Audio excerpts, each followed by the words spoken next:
I seem to have a problem with closing out games. Let's talk about that.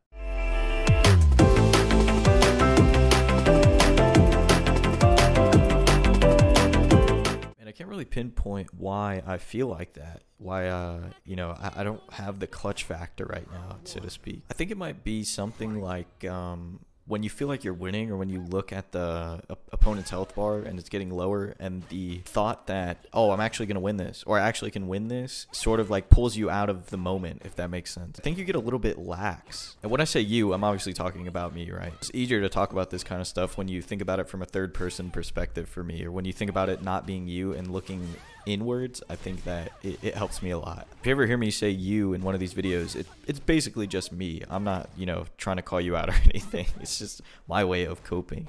But getting back to that lax feeling, I think it like pulls you out of the flow state, if you are able to get into it and then you fall out of it at the end. I think it's very hard to get back into it within a few seconds at the end of the game. I think once you break that focus, there's two options that a lot of people default to, including myself. And it's either you turtle up and don't press anything, or you go completely scramble and insane and just start doing a bunch of random shit that doesn't end up working anyways. And honestly, both of them feel equally as bad to lose by, just trying to do random stuff and panicking and, turtling up and just getting beat up, Worst feeling is when you just sit there and lose, right? You guys saw that in the tournament game where I sort of just blocked until I lost. I was just waiting to lose. And that's a terrible feeling. That's it. Like, just watching it back is hard to watch, Like, why didn't I swing? I should have just scrambled. I should have just went insane and random, because I would have had a better chance of winning that way than just turtling up in the corner and just eating a bunch of hits randomly. But in the end, I think it really does just matter on your composure. I think keeping composure in any situation, whether you're losing or winning,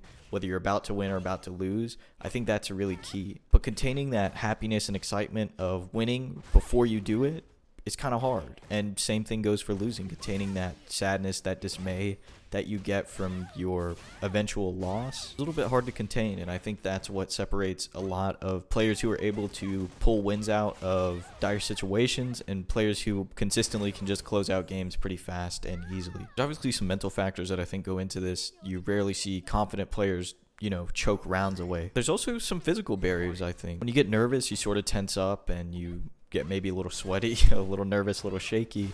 And it's a little bit hard to execute things, especially on a character that you don't know as well as your main.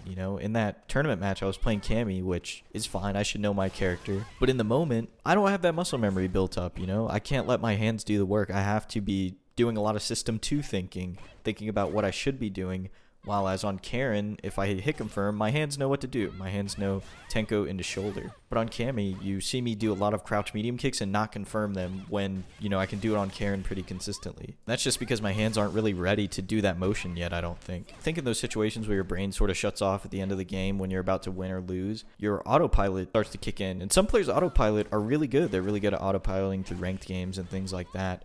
And it's all muscle memory and repetition. They're used to reacting to certain moves and certain situations a certain way just from playing the game a lot and from recognizing it unconsciously. And then their hands know what to do as well. I think a great example of this is if you watch NL, he plays ranked games on Cammy like he's driving a car. It's unconsciously thinking about the game. He's just looking at it and things are happening and he's winning every time. The reason I say unconsciously is because he's talking to the chat the entire game. Like, there's not a break unless he loses a round or he plays a very strong player that he recognizes. He's just talking to chat the whole time and just destroying people. His system 1 thinking is on a different level from mine.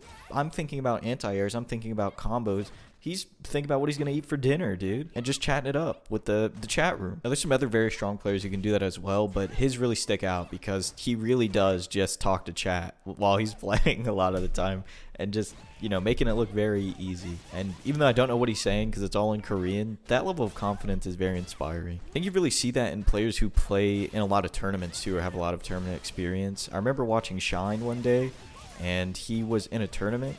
And for me, when I'm in a tournament, that's all I'm thinking about. That's my entire day. Everything's leading up to the tournament. While I'm in the tournament, I'm watching everything. I'm keeping up. Shine wins his tournament round, opens up like another stream, opens up a video, and he's just chilling for he's just chilling for like 10 minutes until his next match is up. He's like, oh, I'm about to play. And then he just goes in and wins, It's just another day at work for some people. I think that'll all come with experience and, and a lot more training. I think the conclusion I came to today is that building up your muscle memory is important. but also keeping composure in the thick of it is also equally as important. And that all of this will just come with experience, hopefully. If you came to a different conclusion or you have a little bit of advice for me, please do let me know down in the comments below. And let me know how the mic sounds, because I did move it around again a little bit. Never had anything but a headset mic, so this is something a little bit new to me. Enjoyed today's video or any of the ones that you've seen in the past, please consider subscribing. Thank you so much for watching, and I'll talk to you again tomorrow.